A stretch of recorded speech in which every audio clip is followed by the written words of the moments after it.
Everyone, today I'm going to show you how I meal prep over here at the Braden home. So I like to keep things really simple. I'm not one to really overdo things or overthink it.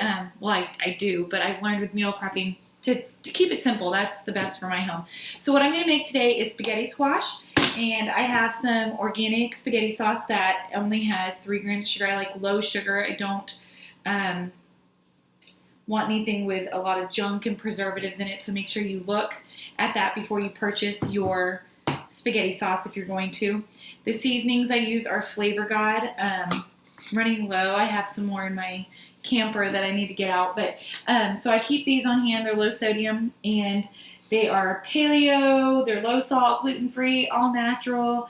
And I know you have to watch all natural, but these really are good spices from Flavor God. He's awesome. If you don't have these, I would definitely check him out. He's on Instagram and everything. So the first thing I'm going to show you is how I cut my spaghetti squash and how I cook it. I would use a knife like this. Sometimes they're a little hard to cut, so just be careful. So the first thing I do is the end right here, I'm going to cut that off. So I'm going to lean on this and do it kind of like a little seesaw. And it's off. This one was easy. Sometimes they're harder than others. So the next thing I do is I put it down on that flat end, and in the center of it, I go down. If you've never had a spaghetti squash, you'll see that it has seeds in the center, very similar to like a pumpkin. So it takes some pressure, and you're going to go. I didn't really get that centered, but it'll be okay. It'll still cook well. So if you see in the middle of a spaghetti squash, they have seeds. You will need a spoon and a trash can. I have my handy dandy trash can pulled out already. So I will use a spoon, and so you're going to gut this.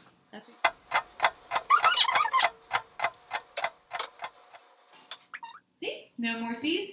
This one's going to be a little different since I didn't cut it too evenly.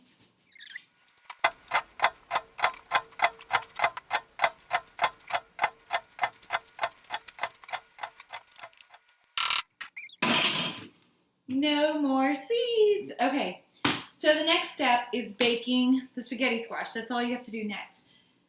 Some people like to put oil on it. I wouldn't use vegetable oil or canola oil.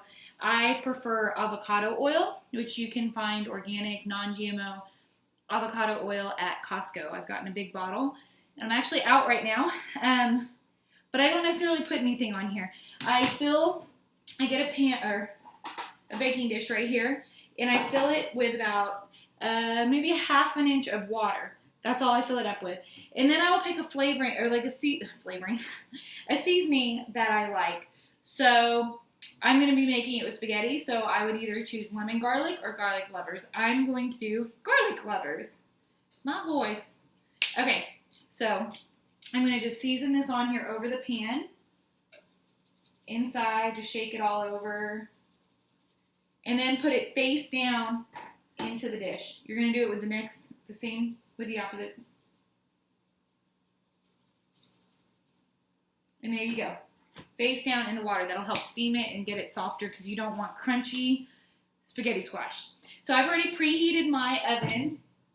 I preheated my oven to 375 already. And so you'll take this and just throw it in there. You're going to cook these for 45 minutes. Alright, so while I'm waiting for the spaghetti squash to cook, another thing I'm going to be doing is steaming sweet potatoes. I have a handy dandy steamer right here that my wonderful madre got me. It's really simple. So I love this because I need that part. This right here is holding the bottom, so it steams right up from there. This dish catches the water, and you just fill up this bottom part to the level you need. Alright, so with sweet potatoes, they're going to steam for about 30 minutes. So you want to make sure that you have plenty of water in there. Alright, so while that is getting ready in there, I'm going to peel my sweet potatoes. So, I get the organic ones from the grocery store, and they tend to be a little small around here. When I was in Pennsylvania, they were pretty big. Here, they're kind of tiny. So you might want to rethink if you're getting like supersized giant sweet potatoes. You might want to check on that and make sure it's not genetically modified if that is something that you're worried about. So I'm going to grab some of these. I'm probably not going to peel all of these, but we'll see. My peeler. All right, so you're going to peel some of these.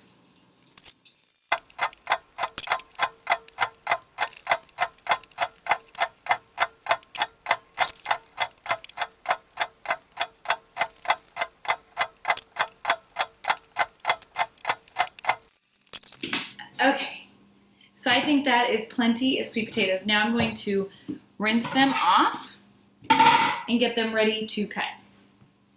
So now they are all rinsed off and ready to chop up.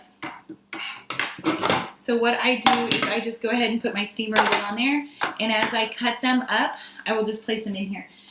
These are tiny, so they're really easy to cut, but I cut them into little tiny cubes because then when I go to scoop them, when it's time to eat, it's really simple and easy. When my husband is working, I will place them into different containers. When we're both home, I tend to just put them in one big container. We can scoop it as we go. It takes up a lot less room in the fridge. So anyway, I am going to get to chopping. So this is about how big I make my pieces.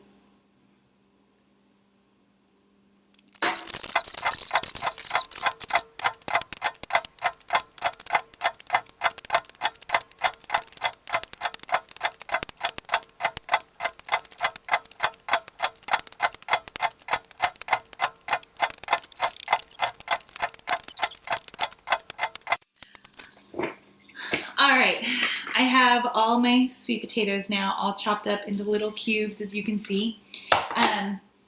I like to just put pepper on mine or cinnamon, so you can put whatever you want. I put it on after I cut them up because when it steams, I just feel like it gets in there and I don't have to re-season it when it comes out. And I can always add pepper later, so I usually steam it with cinnamon. It just has that good taste to it. So I don't put it throughout the entire thing. I just kind of shake a little bit on top. All right, so now I'm going to steam these with the lid on, and I will set the timer for about 30 minutes on this. Okay, so now my spaghetti squash and my sweet potatoes are done. What I do to check my spaghetti squash to make sure it is completely done is when I pull it out, be careful in case you have water still sitting in there, is I like to take a fork and push it through the skin. If it goes through easily, then it's perfect. And so be careful if it's still really hot. You don't want to, see the steam, burn yourself. But as you can see in here, the seasoning's still all in it. It's a little brown right there, and it's perfect. When you take a fork to it, this is what makes it so awesome, is, let me place this right here, is when you take your spaghetti squash, you'll see this little piece right here, and let me move this down to where you can see it. All right, so when you take your spaghetti squash, if you just take your fork and go scoop down it, it's gonna come straight out and look like little pieces of spaghetti. You can see that. So I will do all that into a bowl, and I will show you the end result when we're done doing this. The next thing I'm making is my baked chicken. Normally when I'm not recording, I would have it all in the oven at the same time so I don't have to wait. But my baked chicken, I covered it with my Flavor God seasoning. I used a mix of lemon, garlic, the everything, and the garlic lovers, because that's what I do. So I'm gonna throw this in the oven for 30 minutes at 375. Okay, so the chicken and the shish kebabs are done. So I have the kebabs over here, and when I meal prep, I'm just gonna put them in foil instead of having to put them in anything else because it's real easy to wrap and unwrap. And my baked chicken is done. So now what I'm gonna do is chop it up and throw it in a container. Okay, so while I'm cutting up the chicken, I also have my ground turkey meat browning right now, so you can do more than one thing at a time.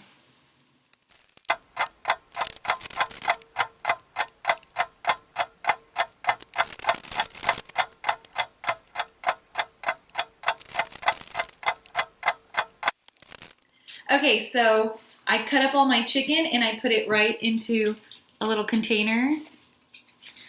And that way I can scoop it into a container on a plate as I need.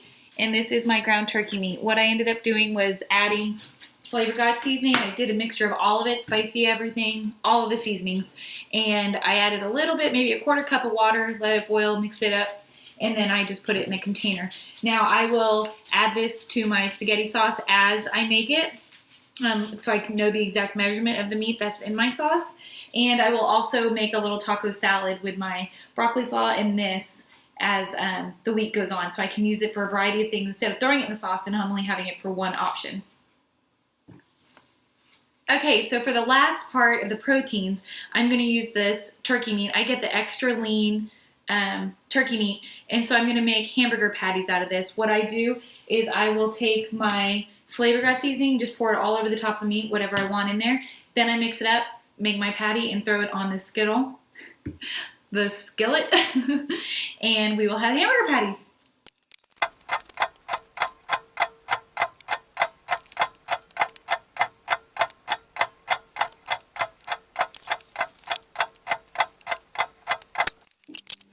Alright, so I am done with my meal prep. I have the turkey burgers that are now done, and while they were browning, I was able to clean my pots and pans. So you can get a lot of stuff done while you're cooking.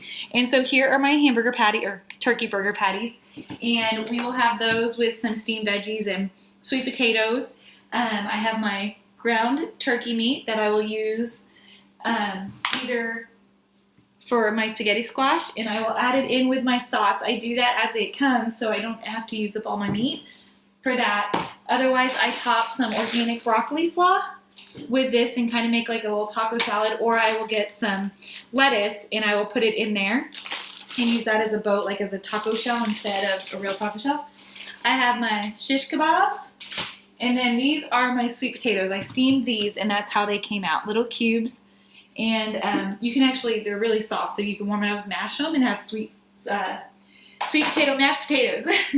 And my husband and I also do Shakeology, so he will drink chocolate, and I will drink vegan chocolate for one of our meals during the day to help out. So that's really helpful. It takes up a whole meal, and when you're eating lean meats and organic foods, it's costly, so that really helps us with price. And then these are my frozen vegetables. I have some organic cauliflower and broccoli, and I usually steam those on the same day. Sometimes I cook them ahead of time, but they seem to get soggy sitting in the fridge, and I don't really like that.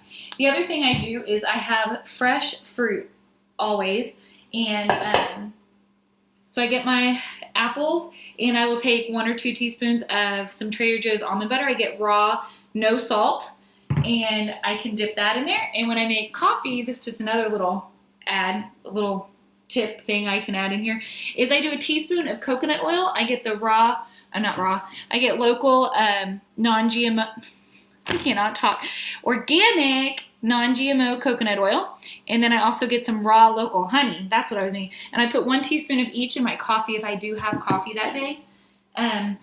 But that's pretty much it. I do make my breakfast every day. If I'm traveling, I might make some egg frittatas or do some hard-boiled eggs, which is another great thing to do for meal prepping, but I'm home right now, so I don't really plan on doing that. But another thing, if you're on the 21-day fix like I am, when I'm not traveling or my husband's not working, I put them all in one container, and you can take these little handy-dandy containers and just scoop your food and put it on your plate, and that way you're not taking up too much room in your refrigerator, and you have your portions every day as you go, so you don't have to worry about that. Otherwise, I put them in separate containers or baggies. So anyway, I hope this helps you with meal prepping. It's really simple. It's nothing too extravagant, but it gets the job done, and I like it. It's enjoyable. It's great tasting food. So anyway, have a great day.